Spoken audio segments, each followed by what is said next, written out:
been gone for a while, trying to see if I get this channel rolling. I want to do a little reaction to this P. Diddy passes notes during ex-lover's juicy testimony from Law and Crime featuring Jesse Weber. Well, from Sidebar, from Law and Crime, featuring Jesse Weber and Elizabeth Millner. And let's see what has been going on in the P. Diddy trial as of day number 22. So let's get into it.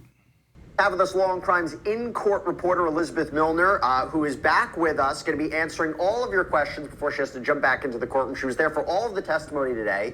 She's been there for all the testimony for every day. Elizabeth, it's great to see you. So besides the questions like from El Spelunker, who says, will Elizabeth write a tell-all book after this? Or a comment from Tablet Lingua, who says, Elizabeth for president. Besides those great comments, so you already got one vote, 2 votes, you have my vote. Okay, Mine's so besides those, we had this super chat question from Richard Ezios, excuse me, and it says, can you please dive in and elaborate about this bombshell phone evidence that was filed June 9th by the prosecution that they're trying to bring in? Do you know what this is about, what this could be about? Yeah, so I think it kind of could possibly be about, as far as the prosecution goes, is that the government wanted to enter some note entries that Jane had made in her phone. This was after Cassie's lawsuit, and they wanted to bring this up under redirect. And so there was kind of some arguments about it this morning, but it seems like from the government's perspective, they really wanted to get in one particular, at least sentence from this voice note or from this note in Jane's phone app, where Jane had expressed in December of 2023 that she felt manipulated and she felt obligated to be doing these hotel nights about 98% of the time. The government, in their argument this morning, was saying this kind of rebuts the cross-examination as far as Jane, as far as the questions that the defense was kind of posing to Jane as far as just her willingness to participate in these hotel nights. But according to the government, they want to use this particular sentence, at least from my understanding of it, just so that way they can kind of help rebut this under redirect. However, they should have possibly introduced this under direct, but I think given where the cross-examination has gone, that they were trying to introduce more exhibits as well too. But it seems like from their perspective that they just wanted that one little piece of sentence, because it seemed like the judge didn't want all of these exhibits to be put in under redirect. But the judge said that he'll reserve his ruling as to that one sentence. So we don't know if that sentence will be admitted, if the jury will hear this particular note yet. But I believe that is the answer to your question, and I hope I answered it well. Okay, what about this? We got a question from Michaela, and this is really interesting because I can't get a sense of it either based on the reporting. Do we know why testimony was delayed today? I saw it was due to an unknown issue, but wanted to ask if you may have heard anything. I mean, this just came up again right before the break. It seems that the judge had even wanted, or the prosecution even wanted, Sean Combs to be a part of this meeting that is... there was some issue that was discussed in the roving room. They have concerns. Do you have any idea what is going on in the judge's chambers?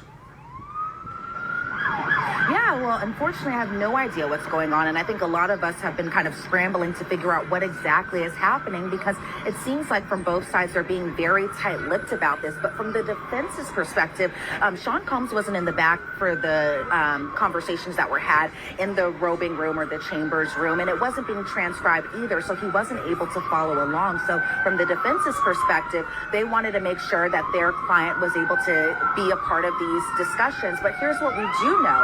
I'm going to wait for the ambulance to pass real quick. Okay, now we're good. But as far as just what we do... So Elizabeth, it's super loud, super loud. I'll jump in. I'll jump in as we wait for this to happen, because it's, you're in downtown New York. Okay, so... Right, New York City, baby. They're interrupting our show, by the way, but it sounds like it's an emergency, so there you go. Okay, back to you, Elizabeth. So now, talking about what happened with this issue, as far as you know. Yeah, of course. So what we do know is that this was a conversation between both parties, so the defense as well as the prosecution. But also, I think what the interesting part is, this was a conversation between Jane's attorney too. And so it was all kind of 3 different parties in the back in the roving room discussing this. And so court was delayed for a while this morning. It's been a really weird morning this morning. You know that it was delayed yesterday too? testimony started like around 1 o'clock in the afternoon, and it was very difficult to do any type of reporting, especially on my Spanish channel. But let's see what's going on. Let's keep listening to Elizabeth Millner.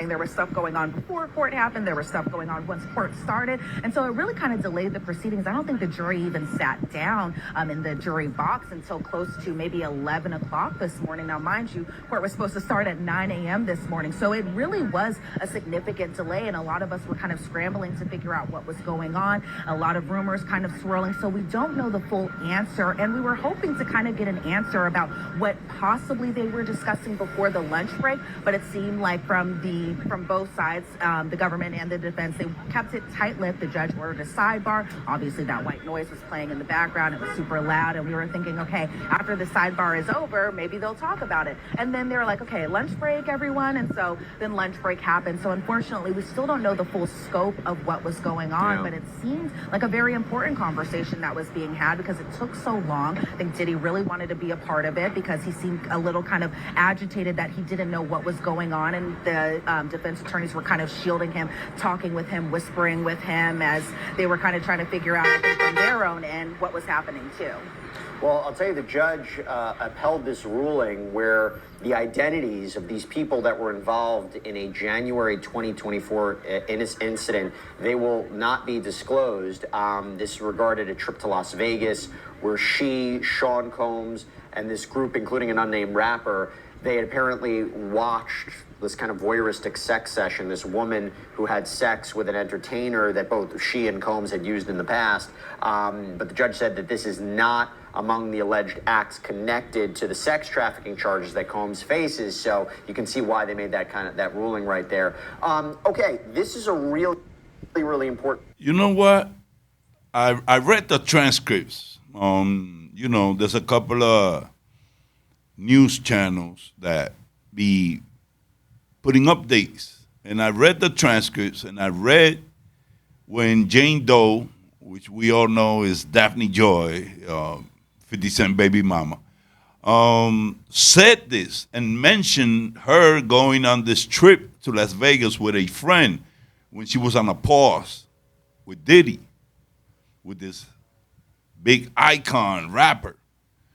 The only person in January of 2024 that was in Las Vegas, whose wife he was celebrating her birthday, was Kanye West.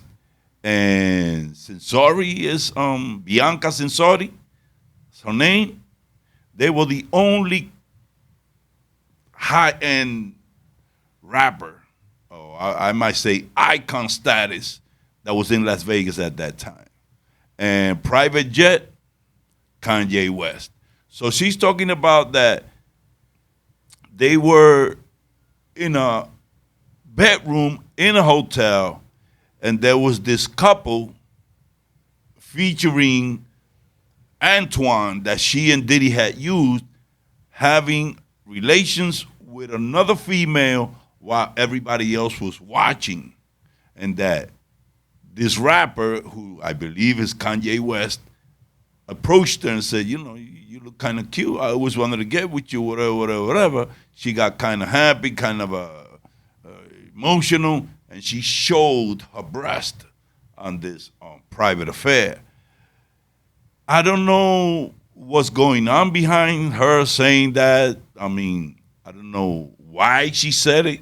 Is she trying to bring out that others are doing the same thing that her and Diddy were doing by mentioning this birthday party in Las Vegas, presumably Kanye West and Sensori, Bianca Sensori, whatever her name is? Why is she bringing that up? Is she trying to, put some shade on Kanye? Let's keep listening to what Jesse Weber and Elizabeth Millner got to say on the rest of this video. P. Diddy passes notes during ex-lover's juicy testimony. Important question about the jury. This is from Leg 7K.